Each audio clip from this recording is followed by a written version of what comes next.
요즘 제약업계는 약값 인하와 한미 FTA로 이중고를 겪고 있습니다. 이 이중고 속에서 제약업계들의 자구책 마련에도 속도가 붙고 있는데요. 이 활발한 글로벌 마케팅으로 오히려 매출이 오른 제약업체가 있습니다. 오늘 더 리더에서는 위기에 강한 한국 유나이티드 제약의 강덕영 대표 모시고 다국적 제약 기업으로서의 비전 그리고 경영 철학에 대해 이야기 나눠보겠습니다.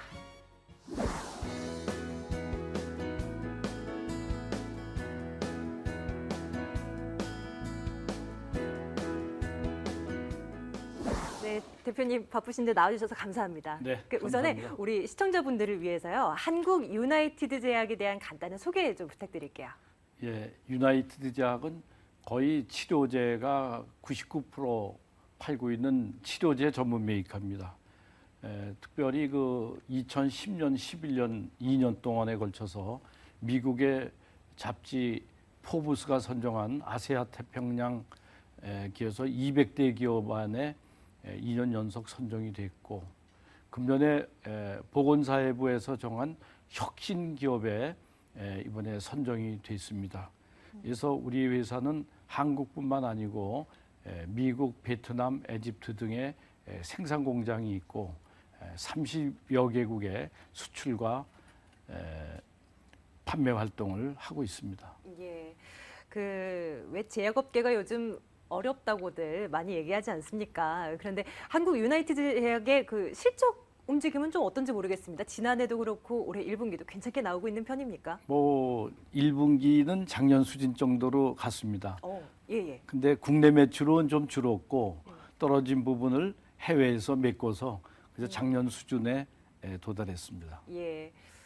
FTA 체결 부분도 있을 것이고요. 정부의 약값 인하 부분도 있을 것이고 아무래도 제약업계에 안 좋게 미칠 만한 그런 요인들이 상당히 많은데 그럼에도 불구하고 한국 유나이티드 제약의 실적은 괜찮았다. 어떤 이런 악조건을 돌파할 만한 무언가가 있었기 때문이지 않겠습니까? 어떤 것도 있었습니까? 제일 중요한 것은 우리가 R&D를 해서 개량 신약을 2개를 지금 냈습니다. 예. 신약을 내서 첫째 신약을 팔아서 매출이 올라가는 부분도 있지만은 더 중요한 거는 신약을 내므로써 시장에서의 그 회사 이미지가 아주 많이 좋아져서 영업 활동에 도움이 됐고, 그다음에 금년에 사실 원화 가치가 좀 떨어졌죠. 그래서 달러 가치가 좋으니까 수출 쪽에 좀 포인트를 맞췄습니다. 그래서 해외 부분이 작년 대비 한 20% 성장하는 그런 것 때문에 이제 많이 올라갔습니다. 그래서 주요한 게 R&D의 성과, 두 번째 해외 시장의 증가, 이 두 가지가 제일 큰 거로 보고 있습니다. 예, 아무래도 뭐 제약 산업의 특성상 이 R&D 연구 개발은 소홀히 할 수 없는 부분인 것 같습니다. 그런데 좀 구체적으로 어느 정도의 그 비용이랄까요? 어느 정도를 좀 투자를 하고 계셨는지 혹시 뭐 목표치 이런 것도 있을 것 같습니다. 어떤가요? 그러니까 우리가 지금 목표치를 10% 정도 잡았어요. 외형에. 예. 근데 작년에 우리가 12% 정도 투자를 했습니다. 그래서 작년에 우리가 재작년에 개량 신약을 하나 성공했고, 금년에 또 개량 신약 하나 성공을 했고, 하반기에 또 하나 개량 신약이 새로 나올 예정이 있습니다. 예, 뭐 개량 신약, 제네릭 신약 개발, 저로서는 좀 용어라고 할까요? 용어 의미가 좀 쉽게 와닿지가 않는 것 같습니다. 나오신 김에 시청자분들을 위해서 좀 쉽게 풀어주시겠어요? 어떤 게 다른 겁니까? 예를 들어서 이제 물질 신약이라는 거, 이거는 돈도 한 500억 이상 들고 시간도 10년 이상이 걸립니다. 그건 뭐하고 테레비하고 한번 비교를 해볼까요? 우리가 TV라는 그런 문명의 이기를 새로 만드는 거를 물질 신약에다가 비교할 수 있고요.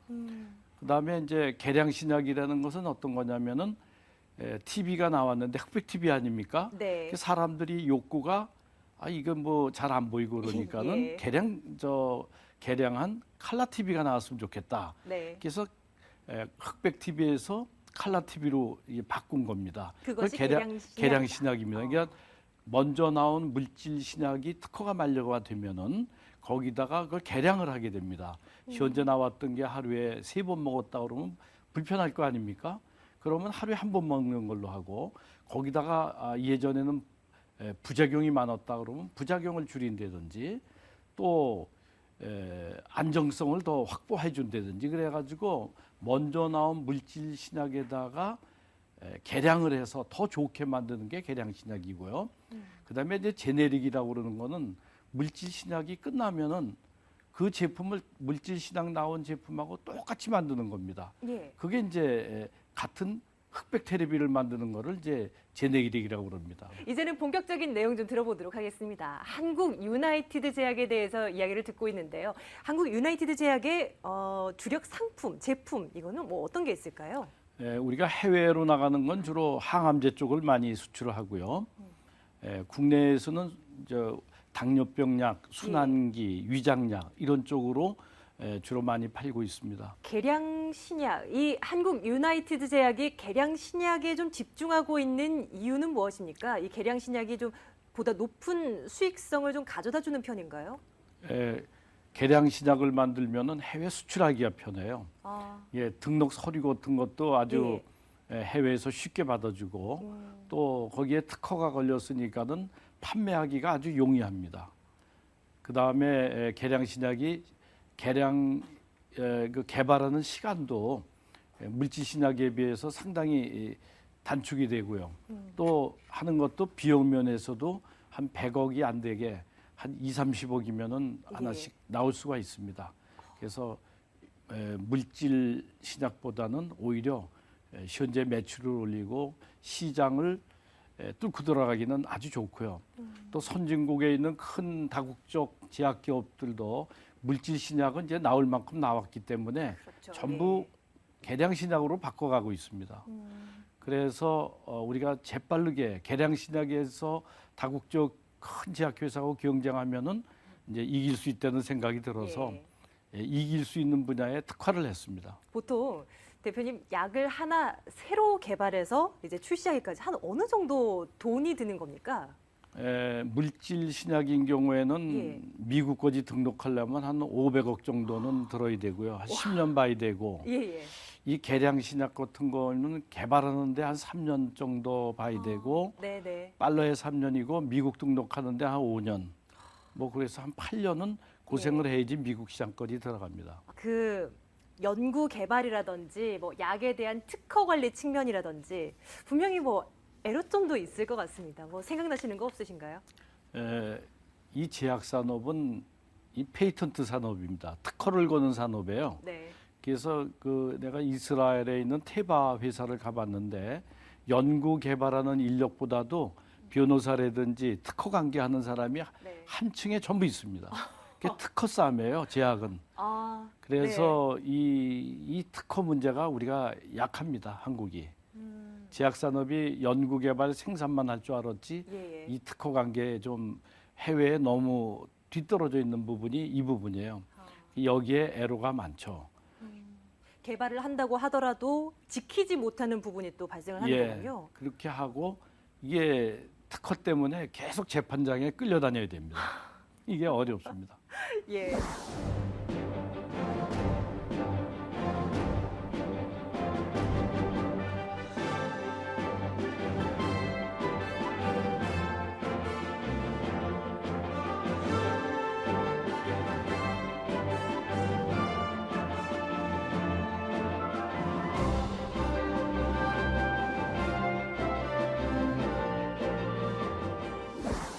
다국적 제약기업 한국 유나이티드 제약. 이 앞에 수식어가 붙습니다. 다국적 제약기업.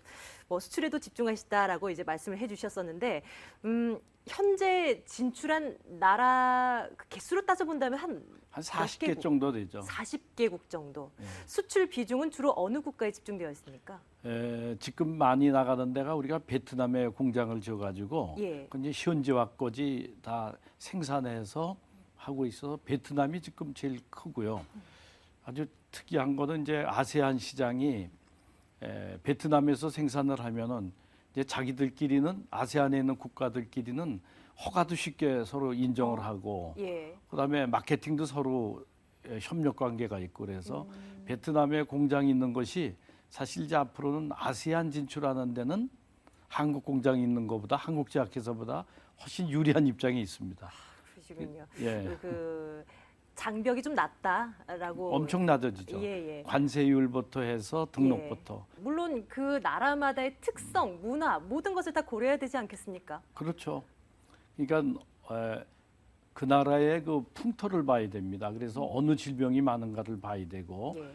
어느 질환의 병이 많고 그다음에 그 나라의 소득 수준을 봐야 되고요. 그다음에 그 나라 사람들이 갖고 있는 정서 뭐 이런 것들도 다 종합을 해서 품목을 선정해서 그 나라에 진출하게 되고 한 3, 4년 동안은 계속 적자라고 생각하기보다는 투자를 계속해야 되고 또 돈을 벌면은 그 나라에 또 뿌려야 됩니다. 돈을 벌어 갖고 오면 안 되죠. 그 나라에 CSR로 투자를 해야 되고 이런 것들을 골고루 하지 않으면은 기업의 그 장래성이 이렇게 오래 가지를 못합니다. 돈만 벌고 빠지는 거는 옛날 방법이고 예, 이제는 그 나라에 이익을 주는 기업, 그 나라 국민이 존경받는 기업으로 커가려고 노력을 해야 됩니다. 예. 되든지 안 되든지. 아유, 훌륭하십니다. 그 다국적 제약사의 뭐 전략적 제휴라든지 개방으로 인해서 이 제약 산업 이 자체도 무한 경쟁 시대로 돌입하고 있는 것 같습니다. 그렇죠. 그 앞으로 제약업계의 미래, 앞으로의 전망 좀 어떻게 내다보고 계십니까? 이 제약 산업이 지금 상당히 중요한 산업입니다. 전 세계에 있는 모든 정부가 IT하고 BT 산업으로 밥을 먹고 살려고 아주 마음들을 단단히 먹고 정부 지원이 IT하고 BT에 전력이 다 가 있습니다. 예. 그래서 우리나라는 IT 쪽에 성공을 했는데 BT는 세계적인 수준으로 볼 때 아주 발전을 못하고 있어요. 근데 이 시장은 무궁무진합니다. 왜냐하면 인간의 수명이 네. 이제 뭐 80세, 90세까지 막 가지 않습니까? 그러면 계속 필요한 거는 바로 건강입니다. 이거에 들어가는 의약품 시장이란 건 무궁무진하고요.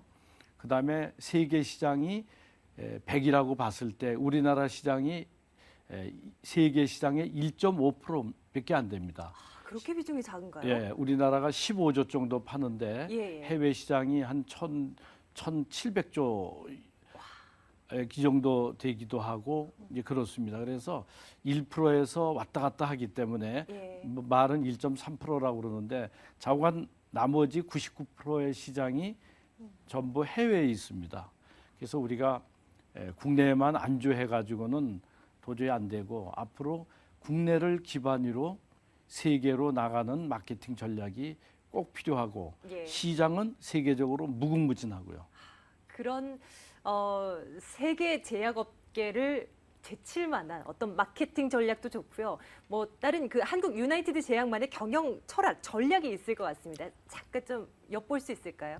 블루오션으로 나가야 됩니다. 그게 개량 신약 분야예요. 예. 물질 신약은 우리가 지금 출발을 해도 10년에서 20년이 걸릴지도 모르는데 개량 신약 빨리 만들어서 그 나라 실정에 맞는 약을 뭐 만들어 가지고 마케팅을 강화해서 그 나라에 이제 팔기 시작하고 또 이러면은 굉장히 그 좋은 시장이 있고 그래서 한국 기업을 지금 선호하는 쪽으로 돼 있습니다. 그래서 앞으로 상당히 그 이 시장에 대한 매력이 지금 제약에서는 큽니다. 그래서 그거에 대한 준비가 잘 되고 그게 잘 된다 그러면은 큰 시장을 뚫을 수가 있습니다. 책도 쓰셨더라고요. 그 제목이 1% 가능성에 도전하라. 그럼에도 불구하고 할 수 있다.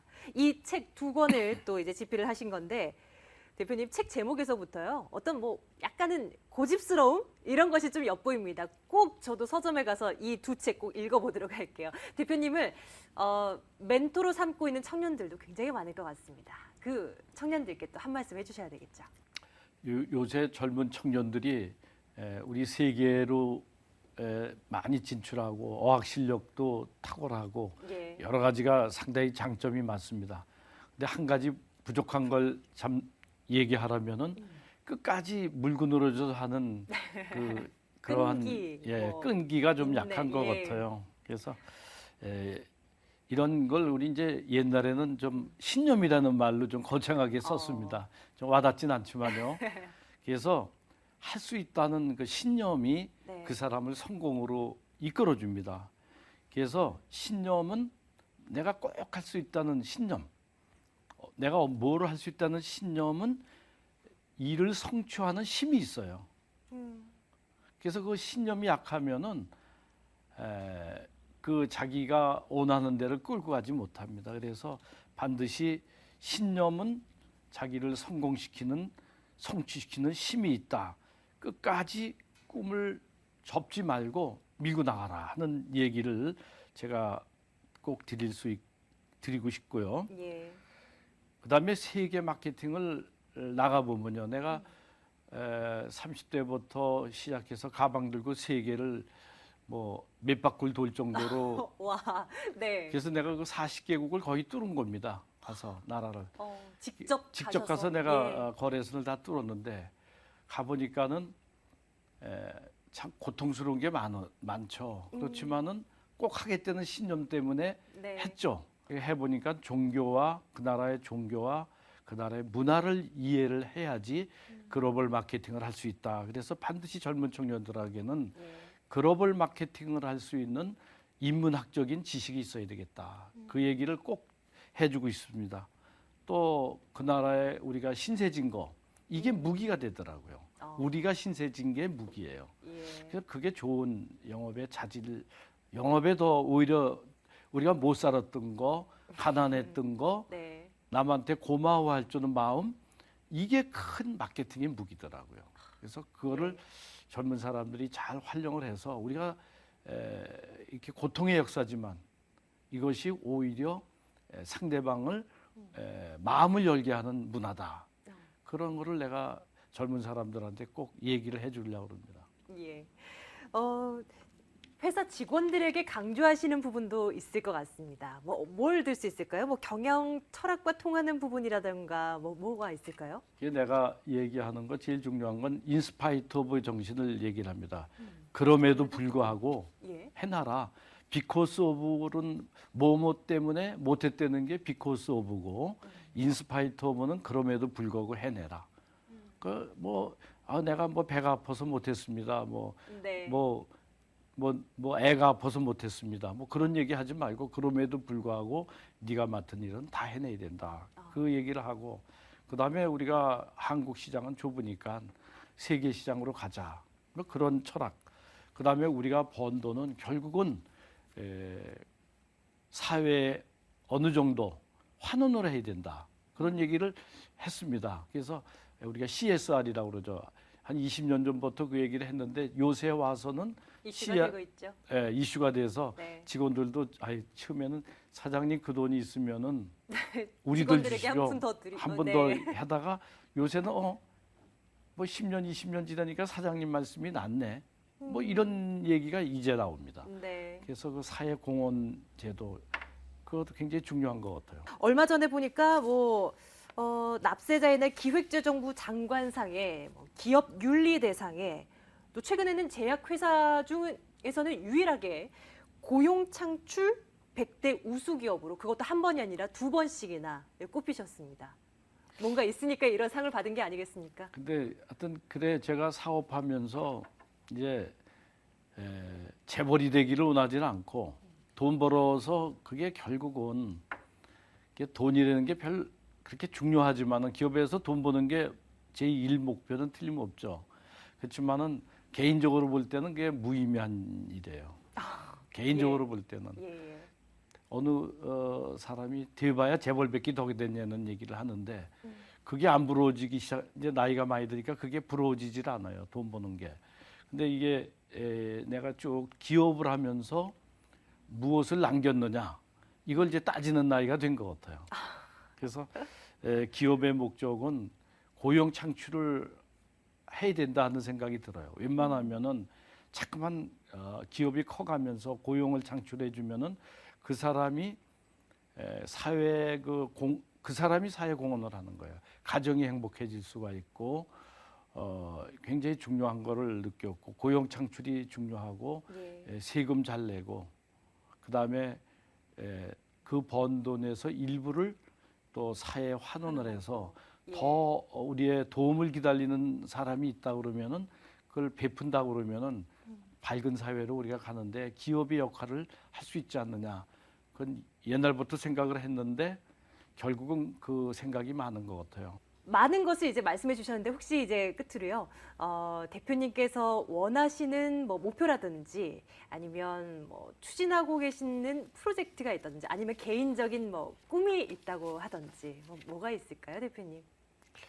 그래서 회사의 목표는 아까도 말씀드린 대로 우리가 미국 시장, 일본 시장, 구라파 시장을 진출하려면은 네. 그 나라에서 요구하는 그 시설을 새로 해야 돼요. 옛날에 있던 시설 가지고는 안 된다고 그러니까 그래서 그 공장을 금년에 시제 미국이 원하는 수준의 공장을 새로 지으려고 그럽니다. 시설 투자를 이제 하려고 그러는 게 금년의 목표고요. 그다음에 사회 공헌을 했는데 두서없이 막 벌리기만 했어요. 이것저것. 그래서 하다가 보니까는 허겁지겁 봤는데 이걸 더 시스템화해 가지고 조금 더 체계적으로 내가 아니라도 내 후대라도 시스템을 갖추고 가도록 그 시스템을 갖추는 CSR을 조금 더 조직화, 체계화시키는 일을 금년에 하고 싶습니다.